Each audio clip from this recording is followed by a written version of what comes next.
मस्ती zone TV cartoon कहानी।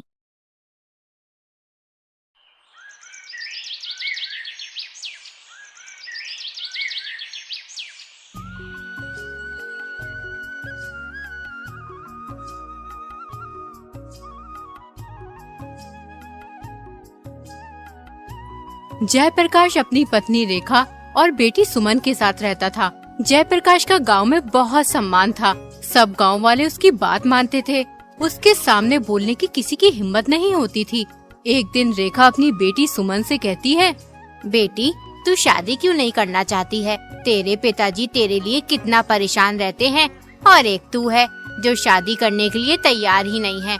आखिर क्या वजह है इसकी? माँ, अगर तुम इतना कह रही हो तो मैं शादी कर लूंगी, लेकिन मेरी एक शर्त है। मैं शादी उसी लड़के से करूंगी जो मेरी हर बात मानेगा। अगर ऐसा कोई लड़का है तो मैं उससे खुशी खुशी शादी कर लूंगी। अब ऐसा लड़का मैं कहाँ से ढूंढ कर लाऊं तेरे लिए?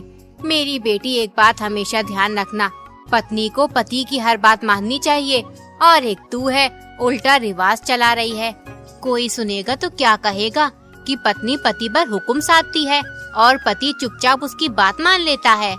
देखो माँ, अगर तुम मेरी शर्त नहीं मानोगी तो मैं कभी शादी नहीं करूंगी, चाहे कुछ भी हो जाए। किसी तरह ये बात गांव के जमींदार के आलसी बेटे के कानों तक पहुंच गई। ये बात सुनकर उसे बड़ा आश्चर्य हुआ। उसने सोचा, ये कैसी अजीब शर्त है? मैं इस लड़की का घमंड चकनाचूर कर दूंगा। मैं भी आज कसम खाता हूँ, इसी लड़की से शादी करूंगा और कभी इसकी बात नहीं मानूंगा, चाहे जो भी हो जाए। अगले ही दिन कमलेश अपनी माता के पास गया और कहने लगा, माँ, मैं जयप्रकाश की बेटी सुमन से शादी करना चाहता हूँ। क्या हो गया है बेटा तुझे? क्यों मजाक करता है? कल तक तो तू शादी के नाम से मुंह बनाता था और आज एकदम शादी का ख्याल तेरे दिमाग में कहाँ से आ गया? चल मान ले, अगर हम तेरी शादी कर भी दे तो तू अभी कुछ करता धरता भी तो नहीं है। बीवी बच्चों का गुजारा कैसे करेगा? हम तेरा कब तक साथ दे सकते हैं? कभी न कभी तुझे कोई काम तो करना ही होगा। माँ, मैं अभी कुछ सुनना नहीं चाहता हूँ। मुझे बस शादी करनी है, वो भी जयप्रकाश की बेटी सुमन से। तुम पिताजी से बात करके जयप्रकाश के घर जाओ, उसकी बेटी का हाथ मांगने मेरे लिए। रुक्मणी अपने पति उदय भानु से कहती है, बेटा जवान हो गया है, तुम उसका विवाह कर दो, मुझे भी थोड़ी राहत मिल जाएगी। इतना बड़ा घर है, मुझसे इतना सारा काम नहीं हो पाता है। अरे भाग्यवान, तुम ये क्या कह रही हो? कमलेश तो कुछ करता धरता भी नहीं है, सारा दिन घर में यूं ही पड़ा रहता है। मैंने उससे कितनी बार कहा है कि खेतों पर जाओ, काम करो, मजदूरों के साथ मिलकर थोड़ी मेहनत वहनत कर लिया करो, लेकिन वो है कि सुनता ही नहीं। हमारे पास इतनी सारी जमीन है, अगर वो खेती का काम नहीं सीखेगा तो फिर जमीन पर खेती कैसे करेगा? अगर वो चाहता है कि उससे मेहनत नहीं होगी तो मेहनत मत कर, लेकिन खेतों पर जाकर मजदूरों को ही देख लिया करे। मजदूर सही से काम कर रहे हैं या नहीं कर रहे हैं, या समय ही पास कर रहे हैं। अब मैं अकेला कौन कौन सा काम देखूं? तुम सही कहते हो, लेकिन अभी वो नासमझ है। अगर हम इसका विवाह करा देंगे तो ये खुद ही काम करने की सोचेगा और इसका ये आलसीपन दूर हो जाएगा। कहे तो तुम बिल्कुल वैसे सही रही हो। तुम्हारी नजर में कोई लड़की है कमलेश के विवाह के लिए? हमारे गांव में जयप्रकाश जी रहते हैं, वो एक सम्मानित और अच्छे इंसान हैं। उनकी बेटी सुमन बहुत ही खूबसूरत और सुशील है। अच्छा, तुम जयप्रकाश की बेटी सुमन की बात कर रही हो? अरे जयप्रकाश तो बहुत ही अच्छा इंसान है, गांव के सभी लोग उसकी बहुत इज्जत करते हैं। हम कल ही जयप्रकाश के घर चलेंगे कमलेश के रिश्ते के लिए। तुम तैयारी शुरू कर दो। अगले दिन उदय भानु और उसकी पत्नी जयप्रकाश के घर पहुंच जाते हैं। अरे जमींदार साहब, कैसे आना हुआ? सब खैरियत तो है ना? हाँ जयप्रकाश जी, सब ठीक है। दरअसल हम यहाँ पर तुम्हारी बेटी सुमन का हाथ मांगने आए हैं, अपने बेटे कमलेश के लिए। हमें पता चला है कि सुमन बहुत ही शिक्षित और समझदार है। ये तो बहुत अच्छी बात है, आपने बिल्कुल सही किया जमींदार साहब। इससे हमारी दोस्ती रिश्तेदारी में बदल जाएगी। कुछ ही दिनों में सुमन और कमलेश का विवाह हो जाता है। शादी के 2-4 दिन के बाद कमलेश सुमन से कहता है, तूने अपनी माँ से कहा था ना कि तू उस लड़के से शादी करेगी जो तेरी हर बात मानेगा, लेकिन मैं कभी भी तेरी कोई बात नहीं मानूंगा। अब देखता हूँ तू कैसे मुझसे अपनी बात मनवाती है। कमलेश सुमन को बुरा भला कहने लगा, यहाँ तक कि मारपीट पर भी उतर आया। मैं आपकी पत्नी हूँ और आपसे ये आशा करती हूँ कि आप मुझे पूरा सम्मान दे। हमारे रिश्ते की मजबूती और खुशहाली के लिए बहुत जरूरी है कि आप मेरे प्रति आदर और समझदारी का रवैया अपनाएं। ये न केवल हमारे रिश्ते को बेहतर बनाएगा बल्कि हमें एक मजबूत और खुशहाल जोड़ी भी बनाएगा। फिर भी अगर आप मेरे साथ मारपीट करना ही चाहते हैं तो मैं आपको ये अधिकार तब दूंगी जब आप खुद मेहनत करके पैसे कमा कर लाओगे। अभी तो आप अपने पिता के धन पर ऐश कर रहे हो। तुम्हें क्या लगता है मैं पैसे नहीं कमा सकता? तो फिर ठीक है, अब मैं तब तक घर में नहीं घुसूंगा जब तक मैं खूब सारा धन न कमा लाऊं।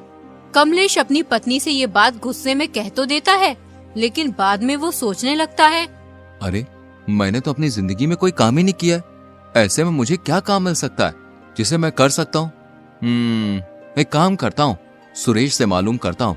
उसने बहुत सी जगह पे काम किया है, वो मुझे कोई ना कोई काम के बारे में जरूर बता देगा।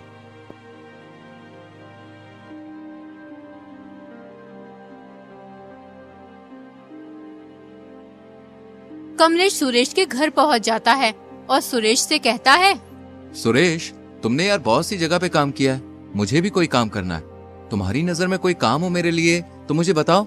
अरे कमलेश, कैसी बात कर रहा है यार, तू इतने बड़े जमींदार का बेटा है, तुझे क्या जरूरत है काम वाम करने की?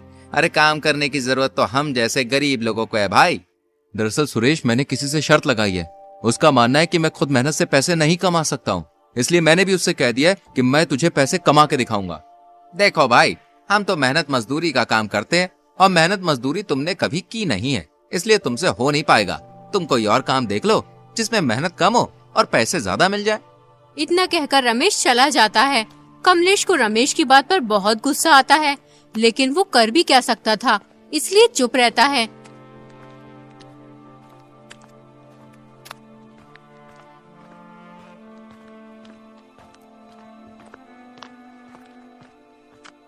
अब कमलेश बगैर किसी को कुछ बताए धन कमाने की तलाश में निकल पड़ता है।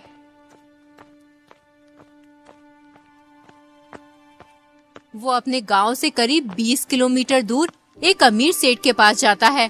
उस सेठ का बहुत बड़ा चावलों का गोदाम होता है। सेठ जी, मैं पास वाले गांव नंदपुर से आया हूँ, आपके पास काम की तलाश में।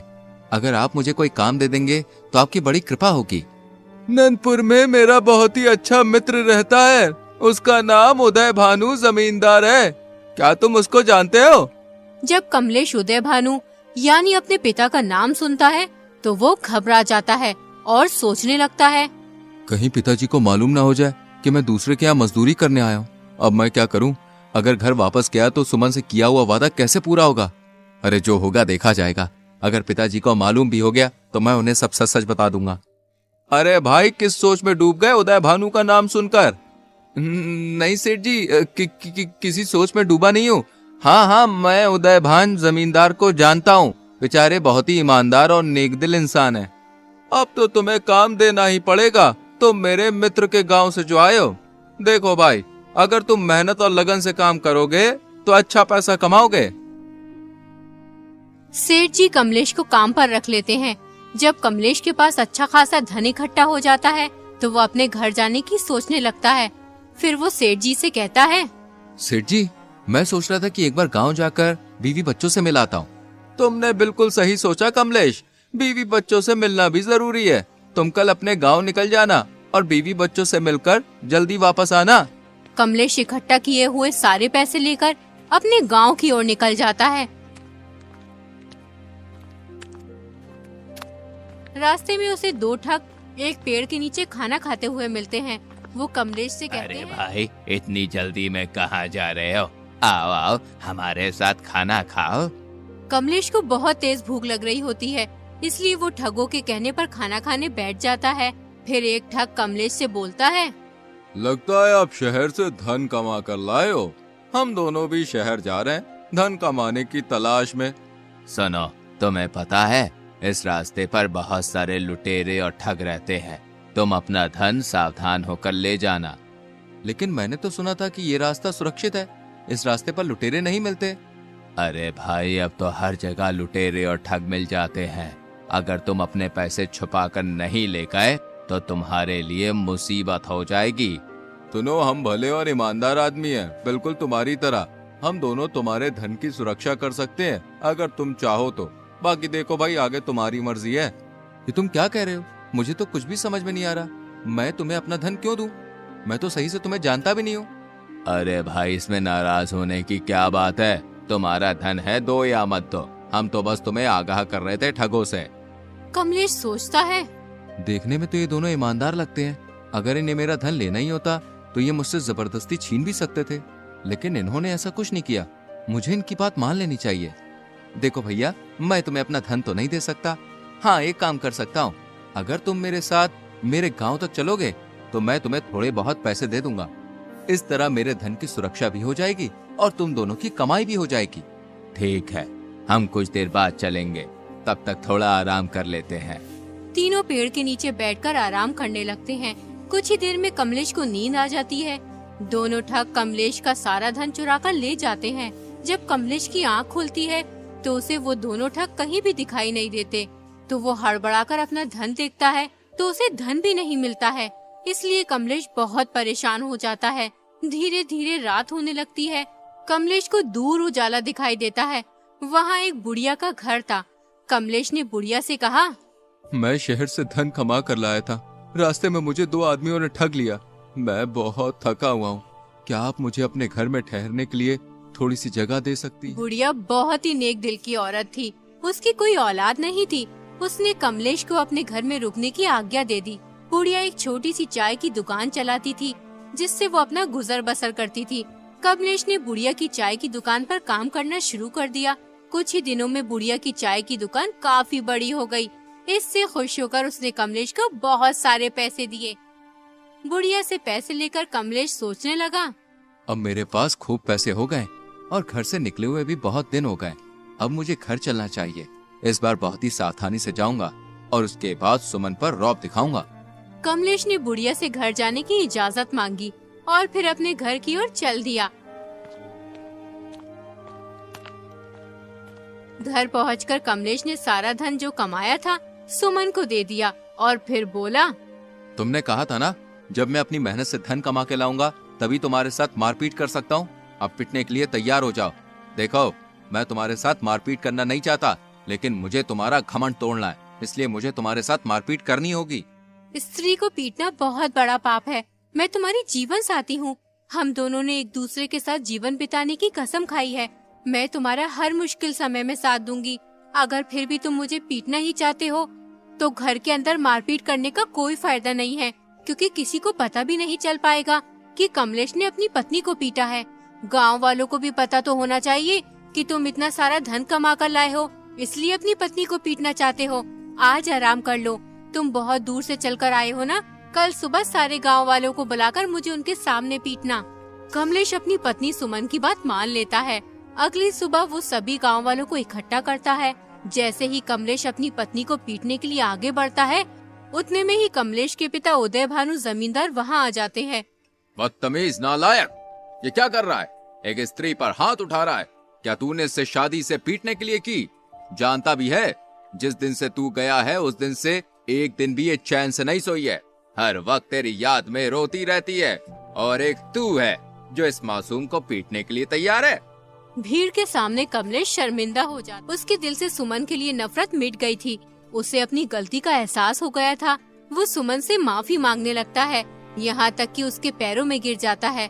उसके बाद सुमन उसे उठाती है और बोलती है, तुम्हारी जगह मेरे पैरों में नहीं बल्कि मेरे दिल में है। उसके बाद कमलेश ने कभी सुमन से कुछ नहीं कहा और उसकी हर बात मानने लगा।